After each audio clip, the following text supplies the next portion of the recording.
Hello student, welcome to my channel V commerce academy, जिथे मी वंदना तुम्हाला शिकवते अकाउंट हा विषय अत्यंत सोप्या पद्धतीने. मुलांना आपण सध्या कॉमर्स प्रोफेशनल नॉलेजचं प्रिपरेशन करत आहोत LDC पोस्टसाठी, आणि याच्यामध्ये आपल्याला MCQ क्वेश्चन विचारले जाणार आहेत जे की कॉमर्सच्या बेसिक कन्सेप्टशी रिलेटेड असतात. मग कॉमर्सच्या ज्या वेगवेगळ्या कॉम्पिटेटिव्ह एक्झाम आहेत, जसं की तुम्हाला TGT, PGT, त्याच्यानंतर नेट, सेट, तर या सगळ्या ठिकाणी, त्यानंतर कॉमर्सच्या एंट्रन्स एक्झामिनेशन, तर ह्या सगळ्या एक्झाममध्ये कॉमर्सशी रिलेटेड प्रश्न जशा पद्धतीने विचारले जातात त्याच पद्धतीने इथे देखील तुम्हाला कॉमर्सशी रिलेटेड प्रश्न विचारले जाणार. त्याच्यामुळे तुम्ही जर या सगळ्या एक्झाममधले PYQचा अभ्यास केला तर तो तुम्हाला युजफुल ठरू शकतो. त्यामुळे आपण एक सिरीज सुरू केलेली आहे, PYQ सिरीज. याच्यामध्ये प्रिव्हियस इयर क्वेश्चन आपण डिस्कस करत आहोत, जे की तुम्हाला वेगवेगळ्या ठिकाणी जे MCOMचे एंट्रन्स एक्झामिनेशन होतात तर त्याच्यामध्ये, किंवा आर्मी स्कूलमध्ये PGT, त्यानंतर TGT टीचरसाठी, नेट सेट एक्झामिनेशनमध्ये आपल्याला ज्या पद्धतीने कॉमर्सचे प्रश्न विचारले जातात तर ते प्रश्न आपल्याला कोणत्या लेवलने, आपल्याला या एक्झाममध्ये ज्या लेवलने प्रश्न विचारतात तर त्या पद्धतीचे प्रश्न आपण डिस्कस करत आहोत. तर ही सिरीज जर तुम्हाला आवडली असेल तर लाईक नक्की करा. चॅनलला अजून नवीन असाल तर चॅनलला सबस्क्राईब करा, आणि व्हिडिओ तुम्हाला कसे वाटतात हे देखील कळवा. चला तर सुरू करूया आजचा व्हिडिओ. आजच्या व्हिडिओचा पहिला प्रश्न आहे, which of the following element represent and economic resources. Economic resources म्हणजेच बिझनेसमध्ये आपण इकॉनॉमिक रिसोर्सेस कशाला म्हणणार? बिझनेसमध्ये जर समजा आपण फर्निचर खरेदी केलं, आपण एक दुकान खरेदी केलं, मग ते कशाला रिप्रेझेंट करणार? आपला फंड किंवा आपण बिझनेसमध्ये किती पैसे गुंतवले हे रिप्रेझेंट करतात. मग इथे काय विचारलं, which of the following element represent and economic resource. आपला इकॉनॉमिक रिसोर्स म्हणजे आपलं कॅपिटल कशावरून दिसतं? आपल्याला असेटवरून. ठीक आहे, आपण किती व्यवसायामध्ये पैसा गुंतवला, आज व्यवसायामध्ये जे आपले इकॉनॉमिक रिसोर्सेस असतात त्यांना असेट म्हणतात. Then A is a correct answer. त्यानंतर लायबिलिटी म्हणजे आपल्या देयता. ओनर्स इक्विटी म्हणजे व्यवसायामध्ये ॲक्च्युली किती कॅश बिझनेसमॅनने आणली, ती कॅश म्हणजे ओनर्स इक्विटी कॅपिटल. आणि रिटेन अर्निंग म्हणजे आपल्या संचयी प्रॉफिट. ठीक आहे, 4 वर्षाचा प्रॉफिट आपण दाखवला, जमा झालेला प्रॉफिट, तर याला रिटेन अर्निंग म्हणतात. त्यानंतर नेक्स्ट आहे brand value for a businesses. बिझनेसची जी ब्रँड व्हॅल्यू असते त्याला आपण काय म्हणणार? बिझनेसची ब्रँड व्हॅल्यू आपल्याला पाहता येत नाही, टच करता येत नाही, पण ती आपली प्रॉपर्टी असते, असेट असते. ठीक आहे, then B is a correct answer. कोणत्याही बिझनेससाठी बिझनेसची जी ब्रँड व्हॅल्यू असते ती बिझनेसची असेट असते. Then B is a correct answer. त्यानंतर नेक्स्ट क्वेश्चन आहे, the asset that are expected to be converted in to cash during 1 normal operating cycle is known as. जी असेट आपल्याला 1 नॉर्मल ऑपरेटिंग सायकल म्हणजे within 1 accounting year आपल्याला ती कॅशमध्ये convert करता येते. ठीक आहे, the asset that are expected to be converted in to cash during 1 normal operating cycle म्हणजेच बिझनेसच्या 1 अकाउंटिंग पिरियडमध्ये जी असेट आपल्याला कॅशमध्ये इझिली कन्वर्ट करता येते तर त्या असेटला म्हणतात करंट असेट. करंट असेटची तुम्ही डेफिनेशन वाचा. करंट असेटची डेफिनेशन काय दिलेली आहे? ज्या असेटचं रूपांतर आपल्याला विदिन 1 इयर कॅशमध्ये करता येतं तर त्याला करंट असेट म्हणतात. म्हणजेच थोडक्यात ज्या असेट आपण फक्त 1 इयरसाठी होल्ड करत असतो, नंतर त्या कॅशमध्ये कन्वर्ट होतात, तर याला करंट असेट म्हणतात. इंटेंजेबल असेट म्हणजे ज्या असेट आपण पाहू शकत नाही, टच करू शकत नाही, याला इंटेंजेबल असेट म्हणतात. फिक्स असेट म्हणजे ज्या असेट आपण बिझनेसमध्ये फ्युचर बेनिफिट मिळवण्यासाठी किंवा आपले प्रॉफिटेबिलिटी इन्क्रीज करण्यासाठी खरेदी केलेल्या आहेत, याला फिक्स असेट म्हणतात. ठीक आहे, आता इथे आपल्याला ज्या असेट इझिली कॅशमध्ये कन्वर्ट करता येतात किंवा विदिन 1 अकाउंटिंग पिरियड आपल्याला ते कॅशमध्ये कन्वर्ट करता येतात तर त्यांना करंट असेट म्हणतात. त्यानंतर नेक्स्ट क्वेश्चन आहे, the following is a non current account. Non current account option दिले इन्व्हेंटरी, डेटर, अकाउंट रिसिवेबल, आणि बी दिले प्लांट अँड मशिनरी. इन्व्हेंटरी म्हणजे स्टॉक. स्टॉक ही आपली करंट असेट आहे. डेटर्स म्हणजेच आपली करंट असेट आहे. अकाउंट्स रिसिवेबल म्हणजे बिल्स रिसिवेबल. ठीक आहे, बिल्स रिसिवेबल ही सुद्धा आपली करंट असेट आहे. आता इथे नॉन करंट अकाउंट विचारले म्हणजेच थोडक्यात असेटचे 2 टाईप असतात, current asset, non current asset. ठीक आहे, करंट असेट म्हणजे ज्या असेटचं रूपांतर आपल्याला विदिन 1 इयर आपल्याला कॅशमध्ये कन्वर्ट करता येतात. मग त्या कोणत्या असतात? डेटर, इन्व्हेंटरी, अकाउंट रिसिवेबल ह्या झाल्या करंट असेट. आणि प्लांट अँड मशिनरी ही आपली नॉन करंट असेट आहे, म्हणजेच ही आपली फिक्स असेट आहे. ठीक आहे, then B is a correct answer. त्यानंतर आहे dash is an example for fictitious asset. Fictitious असेटचं एक्झाम्पल विचारलं. ठीक आहे, आता इथे तुम्ही या व्हिडिओमध्ये ऑब्झर्व केलं असेल की मी सुरुवातीला ज्या कन्सेप्टवर तुम्हाला ज्या कन्सेप्टवर आम्ही कन्सेप्च्युअल व्हिडिओ टाकलेले आहेत जवळपास त्या सगळ्या कन्सेप्ट क्लिअर होत आहेत बघा. ठीक आहे, त्याच्याशीच रिलेटेड प्रश्न येतात. हा सुद्धा पॉईंट, हा सुद्धा व्हिडिओ मी कव्हर केलेला आहे की फिक्टिशियस असेट म्हणजे काय. म्हणजे जवळपास माझ्या मते ज्या पॉईंटवर प्रश्न विचारले जाऊ शकतात त्या सगळ्या पॉईंटवर बघा इथं तुम्हाला प्रश्न विचारलेले. त्याच्यामुळे बघा की मी जे व्हिडिओ अपलोड केलेले आहेत, भलेही मला डेली व्हिडिओ अपलोड करणे शक्य नसतं, पॉसिबल नसतं, पण मी जेवढे व्हिडिओ टाकलेले आहेत ते खूप इम्पॉर्टंट आहेत, त्याच्यावर तुम्हाला प्रश्न येऊ शकतात.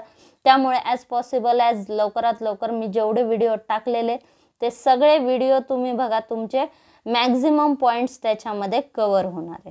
ठीक आहे, त्याच्यामुळे मला पॉसिबल झाले असतं मी तर सगळ्या सिलेबस कवर करण्याचा प्रयत्न करेल, पण मला जास्त व्हिडिओ टाकणं शक्य होत नाही. त्यामुळे जेवढे व्हिडिओ मी टाकलेले आहेत ॲटलिस्ट तेवढे व्हिडिओ तुम्ही कवर करा, त्याच्यामुळे तुमचा जेवढा मॅक्झिमम सिलेबस कवर होईल. ठीक आहे, आता इथे काय विचारलं आहे, dash is an example for fictitious asset. Fictitious असेटचं एक्झाम्पल विचारलं आहे. फिक्टिशियस असेट म्हणजे काय आधी लक्षात घ्या, ज्या असेट आपण असेटला तर दाखवल्यात पण त्या ॲक्च्युली असेट नाही आहेत, फक्त आपण असेट साईडला दाखवल्या म्हणून त्या आपल्याला असेट वाटतात, त्या असेट नाही आहेत ॲक्च्युली. ठीक आहे, पण आपण असेट म्हणून त्याला ट्रीट करतो, असेट साईडला त्याला जागा देतो, तर याला काय म्हणतात, फिक्टिशियस असेट म्हणतात. मशिनरी, पेटेंट, स्टॉक आणि डी दिले प्रिलिमिनरी एक्सपेन्सेस. स्टॉक ही एक आपली करंट असेट आहे, पेटेंट आपली इंटेंजेबल असेट आहे, मशिनरी आपली फिक्स टेंजेबल असेट आहे आणि प्रिलिमिनरी एक्सपेन्सेस म्हणजे कंपनीचा स्थापनेचा खर्च. ठीक आहे, प्रमोशन एक्सपेन्सेस म्हणजे हा खर्च आपण कंपनी स्थापना करताना एकदाच केलेला असतो आणि डे बाय डे आपण तो काय करत असतो, रिटर्न ऑफ करत असतो. ठीक आहे, राईट ऑफ करत असतो. त्यामुळे हा जो खर्च आहे प्रिलिमिनरी एक्सपेन्सेस ही आपली असेट नाही, हा एक्सपेंडिचर आहे. कोणता एक्सपेंडिचर आहे, कॅपिटल एक्सपेंडिचर. ठीक आहे, हा खर्च आपण कंपनीच्या स्थापनेसाठी एकदाच केलेला असतो. ठीक आहे, मग याला काय म्हणतात, याला म्हणतात fictitious asset. Then preliminary expenses is a example of fictitious asset.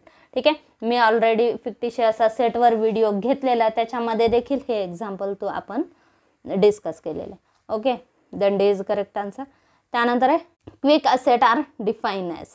Quick asset ratio ॲनालिसिसमध्ये सुद्धा आपण हा पॉईंट किंवा हा क्वेश्चन कव्हर केलेला आहे बघा. क्विक असेट म्हणजे काय, क्विक असेट म्हणजे करंट असेटमधून आपण जर स्टॉक लेस केला तर आपल्या क्विक असेट येतात. ठीक आहे, क्विक रेशो काढताना आपण क्विक असेट कॅल्क्युलेट करतो बघा. मग आपण काय करतो, करंट असेटमधून स्टॉक मायनस करणार. ठीक आहे, मग आपल्या क्विक असेट येतात. इथं ऑप्शन काय दिलं, current asset excluding inventories, B दिलं current asset less current liabilities, C दिलं current asset excluding loans and advances आणि डी दिलं current asset excluding prepaid expenses. Current असेटमधून इन्व्हेंटरी लेस केल्या, ठीक आहे, इन्व्हेंटरी म्हणजे स्टॉक, की आपल्या क्विक असेट येतात. Then is a correct answer. Quick asset is equal to current asset minus inventory. ठीक आहे, करंट असेटमधून आपण स्टॉक लेस केला की ते आपल्या क्विक असेट येतात. Then is a correct answer. त्यानंतर नेक्स्ट क्वेश्चन आहे, which account is the odd one out. Odd one out म्हणजे वेगळा शब्द आपल्याला बघायचा. ऑप्शन काय दिलेत, office furniture and equipment, B दिले freehold and land and building, stock of raw material, plant and machinery. याच्यामध्ये office furniture and equipment, freehold land and building आणि प्लांट अँड मशिनरी या तीनही आपल्या fix asset आहेत. ठीक आहे, या तीनही आपल्या फिक्स टँजिबल असेट आहेत आणि स्टॉक ही आपली करंट असेट आहे.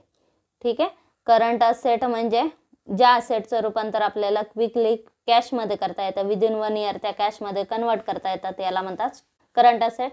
आणि stock is an example of current asset.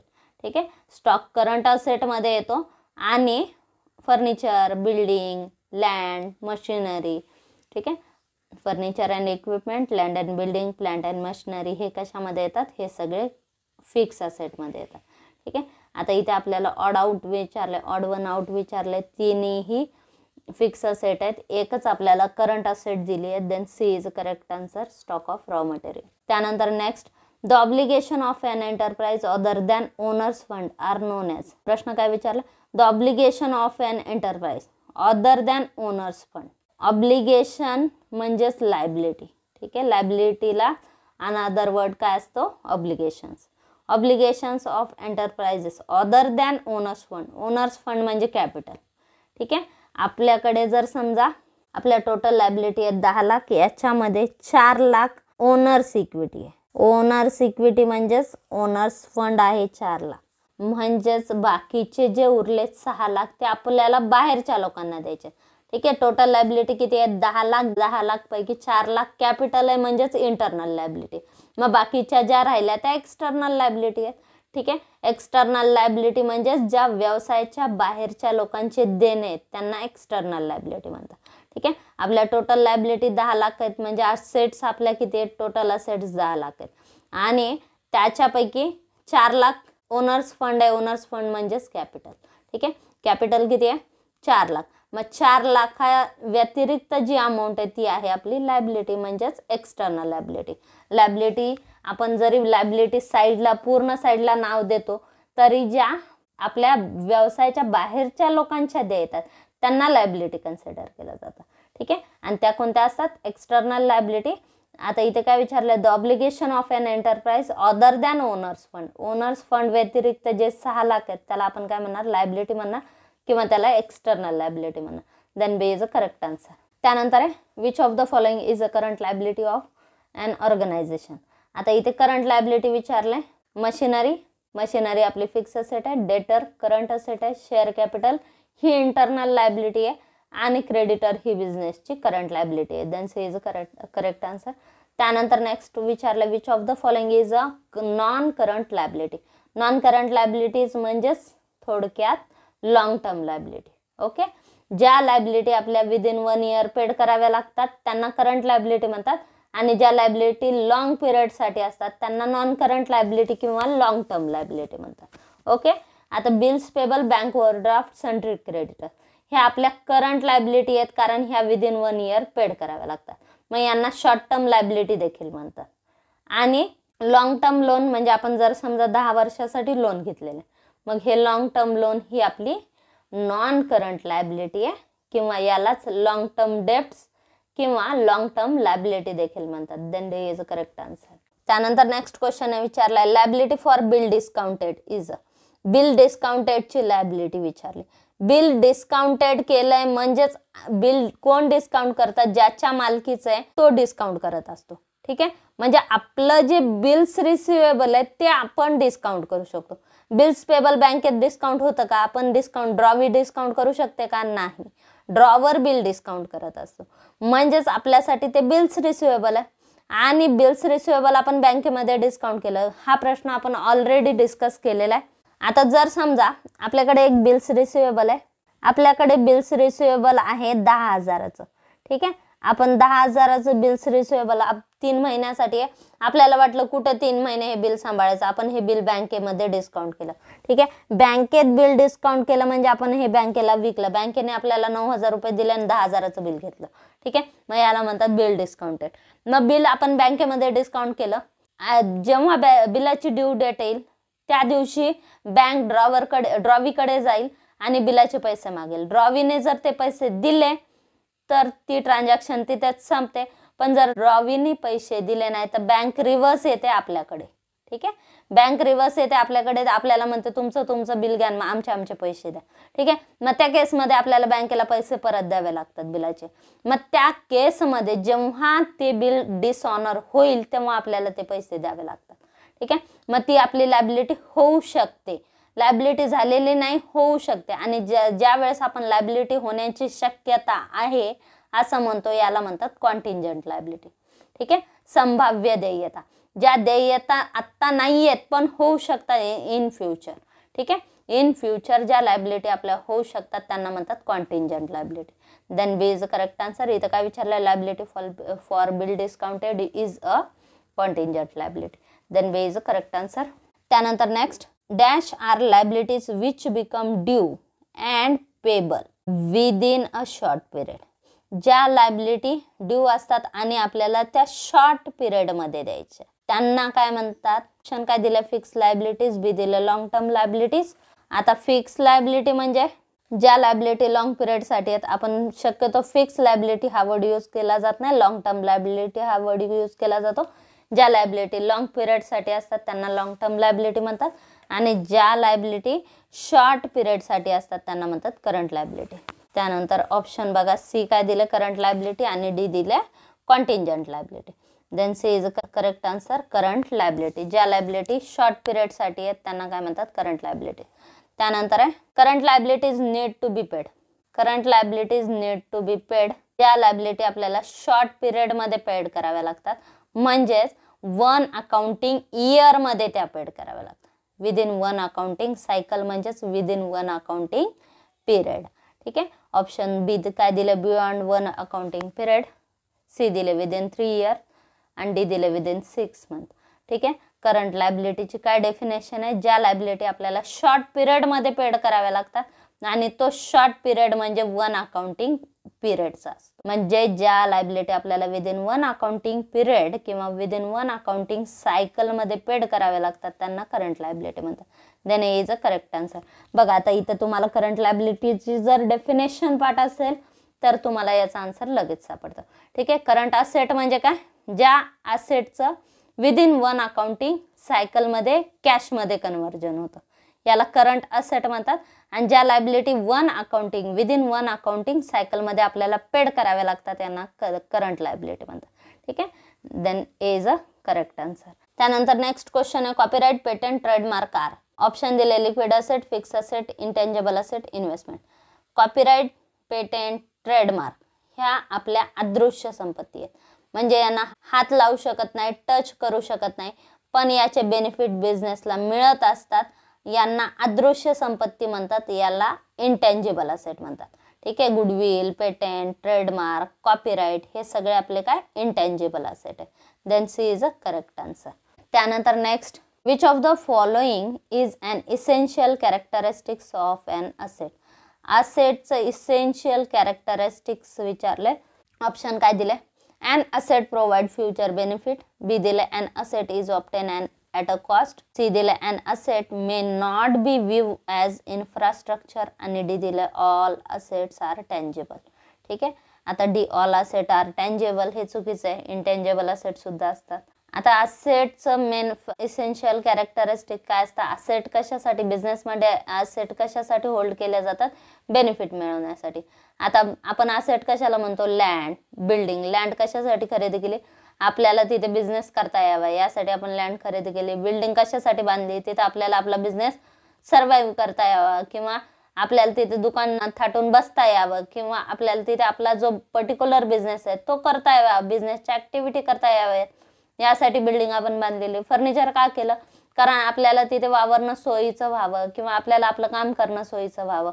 Machinery कशासाठी घेतलेली आहे, प्रोडक्शन वाढवण्यासाठी घेतलेली आहे.